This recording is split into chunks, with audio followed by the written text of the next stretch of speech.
Right සුබදස් කැමෝට විදි මේ video කරන් ආවේ ඒ ලෙවල් වලට ICT කරන නංගිලා මල්ලිලා කොහොමද ඔයාගේ ICT වල MCQ වල ලකුණු වැඩි කරගන්නේ කියලා. හරි. ඒතර ගොඩක් අයට තියෙන ප්‍රශ්නයක් තමයි MCQ පේපර් එකේ එක ලකුණු සීමාවට ඔයා මේ විදිහට හිර වෙලා තියෙනවා. හරි. ඔයාගේ MCQ පේපර් එකේ ලකුණු වදින්නේ MCQ 35යි නම් කවදාවත් හරි මේ වෙනකල් ලියන පේපර්ස් වලින් පේපර් 100ක් ලිව්වත් 35න් උඩ සමහර විට යන්නේ නැති වෙන්න පුළුවන්. ඒකට 36 සමහර වෙලාවට 36 වෙන්න පුළුවන්. සමහර වෙලාවට 35න් උඩ යන්න අර බොහොම කලාතුරකින් එක රේන්ජ් එකක් ඇතුළේ කොටු වෙලා. ඒ කියන්නේ ගොඩක් අයට මේක මම හිතනවා මේ ප්‍රැක්ටිකලි අත්විඳලා තියෙනවා කියලා. හරි මොකද මටත් ඔය ප්‍රශ්න තිබ්බා. හරි මගේ සාමාන්‍යයෙන් මේ 40න් උඩ MCQ යන්නේ නැහැ වගේ කේස් එකක් තිබ්බා. හරි 35 40 අතර තමයි MCQ වදින්නේ. يعني විභාගෙ ලං කරලා. හරි එතකොට මේකට සොලියුෂන් එකක් විදියට අපි කතා කරමු මොනවද කරන්න පුළුවන් කියලා. හරි එන මාත් එක්ක සමහර විට හරි දැන් අපිට ආසන්න එක්සෑම් ඊයේ එක 2026 එක්සෑම් එකට තව තියෙන්නේ මාසෙත් වඩා අඩු කාලයක්. අද දවස් ඉඳන් ගත්තොත් ICT වල දවස් 30කට වැඩිය තියෙනවා. හැබැයි එක්සෑම් එක පටන් ගන්න ඕගස්ට් 10 නේ. ඒතර ඕගස්ට් 10ට අද දවස ගත්තොත් වැඩි දවසක් නැහැ. මට මතක නෑ අද දවසකවත් දීලා. හරි ඒක වැඩන්නේ. රයිට්. ඒතර සමහර විට ඔයාලට MCQ තියෙන්නේ 10ට වඩා අඩුවෙන් වෙන්න පුළුවන්. මේ ලෙවල් එකේ උනුත් ඉන්නවා හරිද? ඒ කියන්නේ එක්සෑම් කට උඩ තියන් MCQ 10ක් වදින්න දෙනුත් ඉන්නවා. හරි. ඒ කියන්නේ 10ක් ඇතුළත් මේ 10 4ක් 5ක් කන අයියලත් ඉන්නවා. හරි. ඊට පස්සේ සමහර විට 10 ඉඳන් 25 වගේ රේන්ජ් එක මේ රේන්ජ් එකෙත් ඉන්නවා. හරි. ඊට පස්සේ තව පිරිසක් ඉන්නවා 30 ඉඳන් 25 ඉඳන් 35 වෙනකම්. හරි ඊට පස්සේ තව කොටසක් ඉන්නවා 35ට වැඩි. 35ට වැඩි කියන්නේ ඉතින් මේ මෙයාලා සාමාන්‍ය ඒකක් දාන්න chance එකක් තියෙනවා. ඔය 35 40 වගේ කරගත්තොත් ඉතින් අර chance එක වැඩි. මේ ICT වලට ඒකක් දාන්න සාමාන්‍ය ICT වල ඒ තියෙන 1000 ගණක් නේ. මේ හරි. එතකොට මම පොඩි ඇනලිසිස් එකක් ගත්තා 2023 ඉඳන් 2025 වෙනකම් කොහොමද MCQ එකේ ප්‍රශ්න හැදිලා තියෙන්නේ කියලා. හරි. ප්‍රශ්න හැදිලා තියෙන්නේ කියලා. සමහර විට ඔයා ඉන්න පුළුවන් මේ රේන්ජ් එකේ නැත්තම් මේ රේන්ජ් එකේ ගොඩක් වෙලාවට මෙන්න මේ රේන්ජස් වලින් එහාට පේපර්ස් 7-8ක් ලිව්වොත් ඔයගේ ලකුණු අප් වෙන්නේ නැති වෙන්න පුළුවන්. හරි. අපි මේ ඇනලිසිස් එකත් එක්ක බලමු කොහොමද හරි මොකද්ද මේකට කරන්න පුළුවන් දේ මොකද්ද මේකට තියෙන සොලියුෂන් එක කියලා. හරි එන්න මම පාඩම් 13 දාන් තියෙනවා. හරි පාඩම් 13 මම වාර කියන්න ඕනේ නෑනේ. බේසික් කන්සෙප්ට් ෆොර් ICT වල ඉඳන් ෆියුචර් ට්‍රෙන්ඩ්ස් වෙනකන් තියෙන පාඩම් 13 මම මෙතන දාලා තියෙනවා. එතකොට ඒ පාඩම් 13න් MCQ පේපර් එක 2023 ඉඳන් 2025 වෙනකන් කොච්චර ප්‍රශ්න ප්‍රමාණයක් හැදිලා ඇවිල්ලා තියෙනවද මොන ප්‍රශ්න වලද ඒ මොන හරි කීයේ ඉඳන් කීයේ වෙනකන් ප්‍රශ්නද මේකේ හැදිලා තියෙන්නේ කියලා මම මෙතන just ඔයාලට අයිඩියා එකක් ගන්න දාලා තියෙනවා. හරි. එතකොට 2023 ගත්තොත් පළවෙනි ප්‍රශ්න 13ම. ඒ කියන්නේ 1 ඉඳන් 13 වෙනකම්ම ප්‍රශ්න ඇදිලා තියෙන්නේ පළවෙනි පාඩම් 4න්. ඒ කියන්නේ basic concept for ICT පාඩමයි.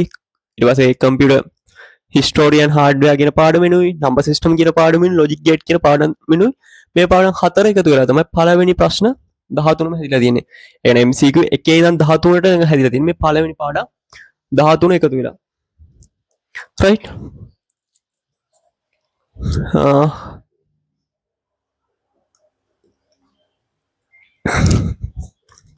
හරි ඊට පස්සේ 2024 ගත්තොත් 2024 ලොකු වෙනසක් වෙලා නැහැ. 1 ඉඳන් 14 වෙනකම් MCQ ඇදලා තියෙන මේ පළවෙනි පාඩම් 4 එකතු වෙලා. ඒ කියන්නේ එක MCQ එකක් වැඩි වෙලා. ඊට පස්සේ 2025 ගත්තා 2025 කිසිම වෙනසක් වෙලා නැහැ. 1 ඉඳන් 14 වෙනකම් හැදිලා තියෙන්නේ මේ පළවෙනි පාඩම් 4 එකතු වෙලා. ඉතින් 2026 ගත්තොත් 2026 හරි ලොකු වෙනසක් අපිට බලා ගන්න හම්බෙන්නේ නැහැ. අනිවාර්යයෙන් මේකේ ඉඳන් 14 නැත්නම් එකේ ඉඳන් 13 එක ප්‍රශ්න 13ක් හෝ 14ක් සමහර එකක් වැඩි වෙන්න පුළුවන් එකක් අඩු වෙන්න පුළුවන්. හරි ඔය අතර පොඩි වෙනස්කම් වෙලා 2026 එකේ ඉඳන් 14 වෙනි ප්‍රශ්න අපි හිතමු හැදෙන්නේ basic concept ICT පාඩමෙන් computer history of hardware පාඩමෙන් number system පාඩමෙන් logic gate පාඩමෙන් කියන මේ පාඩම් 4 එකතු වෙලා කියලා. හරි ඊට පස්සේ 4 5 logic gate තියෙනවා OS තියෙනවා ඒ කියන්නේ operating system networking පාඩම තියෙනවා.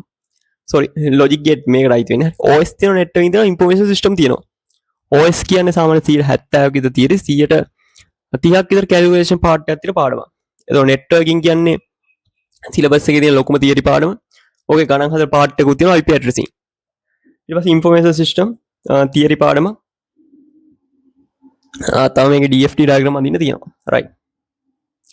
එතකොට මේකේ ආව MCQ සංයුතිය ගත්තොත් 2023 දී 14 ඉඳන් 31 වෙනකම් MCQ හැදිලා තියෙන්නේ මෙන්න මේ පාඩම් තුන එකතු වෙලා. ඒ කියන්නේ ලොකු MCQ වන MCQ 15කට වැඩි. හරි. يعني MCQ 15කට වැඩි හැදිලා තියෙන මේ පාඩම් මෙන්න මේ පාඩම් මේ sorry MCQ 15කට වල හැදිලා තියෙන්නේ මේ මෙන්න මේ පාඩම් තුනෙන් විතරයි. ඒක 2024 ගත්තොත් 15 ඉඳන් 30 වෙනකම් MCQ 15ක් හැදිලා තියෙනවා මේ පාඩම් තුනේ. හරි ඊට පස්සේ 2025 ගත්තා 2025 15 ඉඳන් 30 වෙනකම් MCQ 15ක් ඇවිල්ලා තියෙනවා. ඒක 2026 කතා කරන්න දෙන්නේ අනිවාර්යෙන් 15 ඉඳන් 30 වෙනකම් MCQ ගොඩක් වෙලාවට ඉතින් 15ක් 16ක් අතර ප්‍රමාණයක් මේ පාඩම් තුනෙන් හැදෙනවා. හරි. ඊට පස්සේ සිලබස් එකේ තියෙන ලොකෝ පාඩම් දෙක database management system සහ Python. ඒතර මේ දෙකෙන් සාමාන්‍ය MCQ 10ක් විතර දෙනවා. සාමාන්‍යයෙන් ගිය අවුරුද්ද පේපර් එකේ Python MCQ පොඩ්ඩක් ඒ කියන්නේ අනිත් අවුරුද්දට සාපේක්ෂව පොඩ්ඩක් අඩුවෙන් දාලා තිබ්බේ. සමහර මේ අවුරුද්ද එහෙම වෙන්න පුළුවන්. නැත්නම් අර කලින් අවුරුද්ද වල ඒක අල්ලලා පොඩ්ඩක් වැඩි කරන්න පුළුවන්. රයිට්. ඊට පස්සේ database management system වල 32 ඉඳන් 45 වෙනකම් MCQ ටික ඇවිල්ලා තිබ්බ 2023 2024 31 ඉඳන් 42 වෙනකම් MCQ ටික ඇවිල්ලා තිබ්බ DBMS Python වලින් 2025 දී 31 ඉඳන් 39 වෙනකම් අපිට 2026 හිතන්න පුළුවන් 31 ඉඳන් 40 වෙනකම් MCQ 9ක් 10ක් අපිට Python සහ database management system එකේ දායි කියලා. දායි නෙමෙයි දානවා. හරි සාමාන්‍ය ස්ටෑන්ඩඩ් පේපර්ස් වල ඒ කියන්නේ MCQ පේපර් ප්‍රශ්න දාන සංයුතය තමයි මේක. හරි ඔයා පළාත් පේපර් එක ලිව්වත් මෙන්න මේ වගේ සමාන ප්‍රශ්න ගණන් මේ පාඩම් වලින් තියෙනවා. හරි ඊට පස්සේ web development IoT e-commerce future trends කියන පාඩම් හතරෙන් තමයි අන්තිම ප්‍රශ්න 10 ගොඩක් කරලා හැදෙන්නේ. 2023 ගත්තොත් 2023 MCQ 41 ඉඳන් 50 වෙනකම් ප්‍රශ්න 10. ඊට පස්සේ 2024 ගත්තොත් 2024 43 ඉඳන් 50 වෙනකම් ප්‍රශ්න ටික. ඊට පස්සේ 25 ගත්තොත් 40 ඉඳන් 50 වෙනකම් අපි 2026 දාමු 41 ඉඳන් 50 වෙනකම් ප්‍රශ්න 10. මෙන්න මේ අවසාන පාඩම් 10න් හැදෙන්නේ කියලා. හරි. දැන් එතකොට හරි. දැන් එතකොට ඔයා කරන්නම් වාලේ පේපර්ස් කරන් ගියා කියලා. හරි. ඒක ලියන පේපර්ස් ප්‍රමාණය නෙමෙයි වැදගත් වෙන්නේ MCQ වල ලකුණු හදාගන්න. හරි ප්ලෑන් එකකට පේපර්ස් ටික කරනවා වෙන්නේ. හරි. අපි පොඩි ඇනලයිස් එකකට ආවොත් හරිද? අපි පොඩි ඇනලයිස් එකකට ආවොත් මේ පළවෙනි හරි මේ පළවෙනි MCQ 14 ඒ කියන්නේ 1 ඉඳන් 14 වෙනකම් MCQ හරි. 1 ඉඳන් 14 වෙනකම් MCQ. හරි. එතන මේ ටික හැදෙන්නේ පාඩම් කීයෙන් 4කින්. පළවෙනි පාඩම basic concepts ඊට පස්සේ දෙවෙනි පාඩම computer history තුන්වෙනි පාඩම number system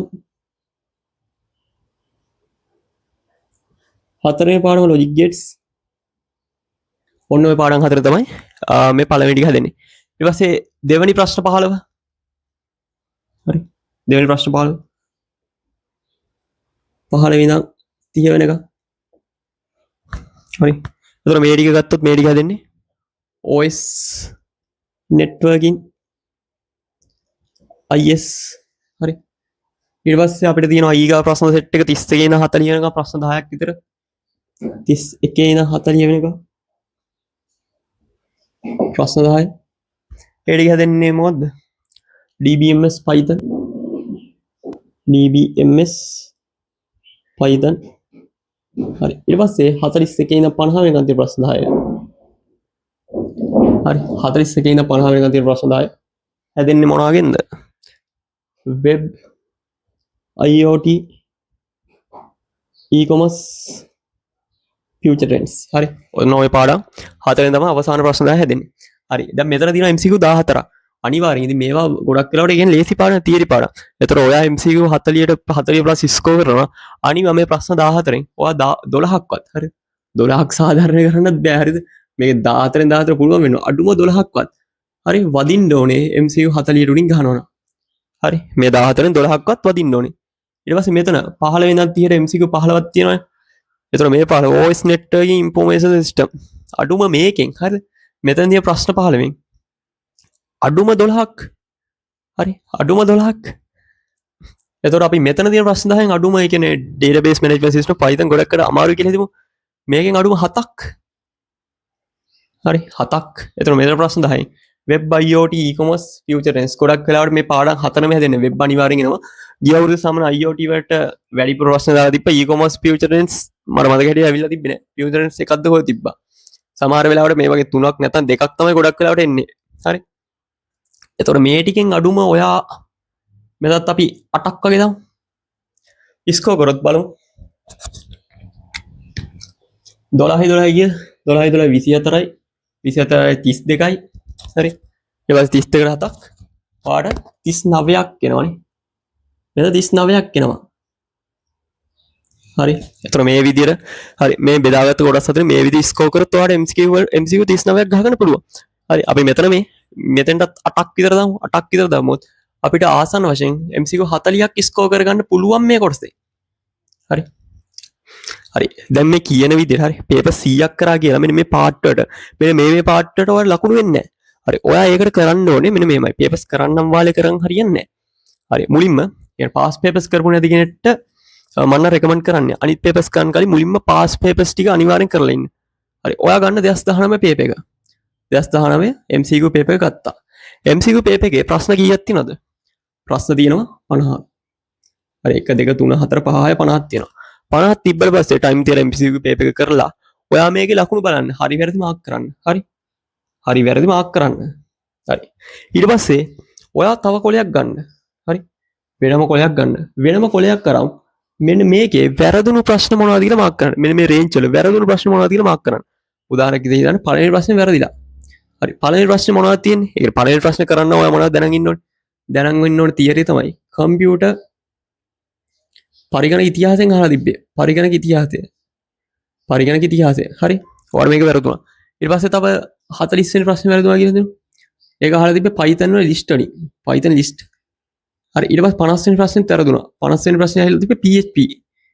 PHP වල arrays වලින්. හරි ඔන්න ඔය විදිහට වෙනම කොලයක් කරන් ඔයාට වැරදිච්ච තැන් ටිකව මාක් කරන්න. ඊට පස්සේ මේ වැරදිච්ච තැන් ටිකව පාඩම් කරලා මේ වැරදිච්ච තැන් ටික තියරි කවර් කරලා තියරි වේවා වීඩියෝස් වේවා මොනවා හරි ක්‍රමයකින් මේ වැරදිච්ච තැන් ටික ඔයාලට පුළුවන් කරගෙන ඔයා යන්න 2020 පේපරේට. ඔයා යන්න 2020 පේපරේට. හරි. දැන් ඒතර 2020 පේපරේ ආයේ මෙන්න මේ වැරදිච්ච පොයින්ට් 2019 වැරදිච්ච පොයින්ට් ඔයාලට අපව වරදින්න බෑ. හරි. ඊට පස්සේ 2020 පේපරෙත් ගන්න. ඒකෙත් ඊට පස්සේ ඔයාලට ප්‍රශ්න වරදිනවා. ඒකෙත් වරදින දැන් ටික ඔයා වෙනම කොලයක් කරන් මාක් කරලා ඊගාව පේපර් එක කරන්න කලින් අනිවාර්යෙන් මෙන්න මේ ටික ඔයා පුළුවන් කරගෙන ඉන්න ඕනේ. ඊට පස්සේ 2020 කරාට පස්සේ ආපහු යන 2021කට හරි 2020 කරාට පස්සේ ආපහු යන 2021කට 2021ත් ඔයා ඒකම කරන්න. පේපර් එක කරනවා කරාට පස්සේ වැරදිච්ච තැන් ටික වෙනම කොලයක් ගන්නවා. ඊට පස්සේ ඒකේ තියරි ටික කවර් කරලා ඔයා 22 පේපර් එක කරන්න. හරි 22 පේපර් එක කරන්න. ඊට පස්සේ 22ත් ඔයා ඒකම කරන්න. හරි වැරදි ටික බැලුවා වැරදිච්ච ටික වෙනම කොලයක් ගත්තා. ඊට පස්සේ ඒ ටික කවර් කරන්. ඒ ටික පුළුවන් කරන් 2024ට ආවා. ඊට පස්සේ ඔයාලට තියෙනවා අවසාන විභාග අවුරුද්ද 2025 පේපර් එකට තේම කරන්න. ඒතකොට 2026 වෙද්දී ඔයාට MCQ පේපර් එකේ හරි අඩුම 50න් 40ක් ස්කෝර් කරගන්න පුළුවන් මෙන්න මේ කියන ක්‍රමයට MCQ පේපර්ස් ටික කරොත්. හරි නැතුව වැදගත් වෙන්නේ ඔයා MCQ පේපර් 100ක් කරනවා 200ක් කරනවා කියන එක නෙමෙයි. හරි එක පේපරයක් ඒ කියන්නේ එක පේපරයක් හරියට කරලා ඒක වැරදිච්ච තැන් මොනවද කියලා ඇනලයිස් කරලා ඒ වැරදිච්ච තැන් ටික ඊගාව පේපරේ වැරදින්න තියෙන සම්භාවිතව අඩු කරන් ගියොත් තමයි ඔයාට පේපර් එකේ අර හිර වෙලා තියෙන ලකුණු සීමාවෙන් සමහර වෙලාවට 35න් උඩ වදින්න නැති වෙන්න පුළුවන්. ඒ 35න් උඩ වදින්න නැති එකට හරි සීක්‍රට් එක ඒ කියන්නේ විසඳුම තමයි මේක. හරි ඒ පේපර් එකේ කියන්නේ 35ක් ආව පේපර් එකේ ඔයාට වැරදිලා තියෙන ප්‍රශ්න 15 මොකද්ද? ඒ වැරදුනේ කොතනද? ඇයි වැරදුනේ කියලා ඇනලයිස් කරගෙන හරි ඒ වැරදි ටික හදාගන්න. ඊගාව පේපර් එක ගියොත් ඔයාට අනිවාර්යෙන් 35න් උඩ ඒ කියන්නේ ඊගාව පේපර් 40ක් නැත්නම් 38ක් ගන්න පුළුවන් වෙනවා. ඔයා ඊට පස්සේ ඊගාව පේපරෙත් එහෙම්ම කරන්නේ නැතුව අර තව වැරදිලා තියෙන ප්‍රශ්න 13ක් සෝරි ප්‍රශ්න 12ක්. ඒ ප්‍රශ්න 12 වැරදුනේ ඇයි? ඒ ප්‍රශ්න 12ට අතර තියරි බලාගෙන ඊගාව පේපර් එක ගියොත් ඔයාට ඊගාව පේපරේ ඊට වඩා ලකුණක් ගන්න පුළුවන්. හරි. එතකොට ඕක තමයි කතා කරන්න ඕන උනේ. මම හිතනවා අදහසක් ගන්න ඇති කියලා. ඉතින් මොනවා හරි ප්‍රශ්න තියෙනවා පල්ලෙන් කමෙන්ට් එකක් දාන්න.